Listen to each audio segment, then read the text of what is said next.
what's going on at the southern border with this fentanyl epidemic is absolutely something I can't understand, Alex.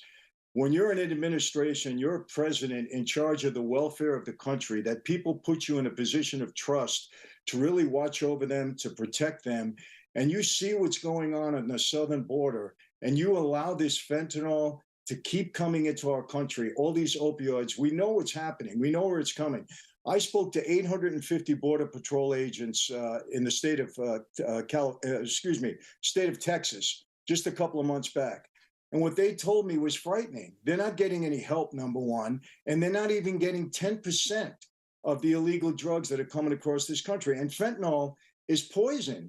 I mean, people that are dying from that, they're not even addicts. No. You know, I had somebody very close to me that took an Adderall that was laced with fentanyl, and he would drop dead within 5 minutes. Michael, I lost one of my best friends, a guy named Clark Gable. His grandfather was the actor Clark Gable from Gone with the Wind. He had a prescription for pain pills, ran out of them, bought some pain pills on the street, what he thought were pain pills, had fentanyl in it, and he died instantly, and he had a huge tolerance. I'm saying he was prescribed the drugs before. So he wasn't just some, 13-year-old kid stealing from his mom's bag. Like, he was an adult, grown man. He took one dose, one pill or whatever, how much ever he took, and just woke up dead, literally died. So this is killing people that are experienced drug users. It's not like heroin. It's not like cocaine. This is some new super drug that is literally meant to kill people. But the Mexican cartel, I would say that whatever mafia power that you guys had in the 80s and 90s, now that Mexican cartel must have that power. Do you think that's the case, Michael? Absolutely. And my question is, if you're the president of the United States, if you're the in charge of the border, how could you, in good conscience, in good faith, allow this to happen? We had 100,000 people die of opioid overdoses in the past year. If you know that's happening, what kind of human being are you? Guys on the street, Alex, wouldn't do this. No. I'm telling you, we would not do it.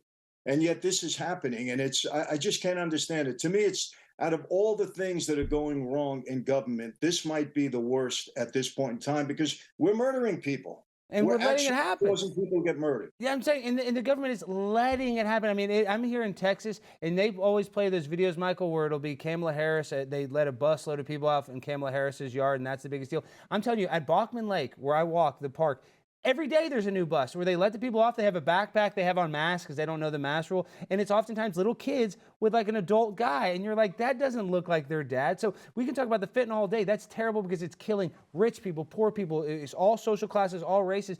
But what's also disgusting is the sex trafficking. And I know you're familiar with this, but the children are the ones that are being sex trafficked. These aren't 40-year-old prostitutes. These are 12-year-old prostitutes. These are the most vulnerable kids. So what do you think about that? I mean, why would the government ever be okay with something like that, having sex trafficking at our border? You know, I have to say this. You know, when I was on the street, Machiavelli, in the book The Prince, he was the Italian statesman, wrote the treatise The Prince, where he told the prince how to maintain control of his kingdom. And one of the things he said, and I read the book. When you go to prison, you're in the mob. It's almost required reading to read Machiavelli, because we adopted his ideology. But one of his tenets were this: you can do anything you need to do to maintain control and stay in power. You can lie, you can cheat, you can steal, you could even kill. But to the outside world, you must always appear to be upright, honest, and having integrity. And I'm sorry, but that's how the government is operating. They get on TV and they lie to us with no fear whatsoever, knowing that they're on video, knowing that they're going to be caught in these lies. They don't even care anymore.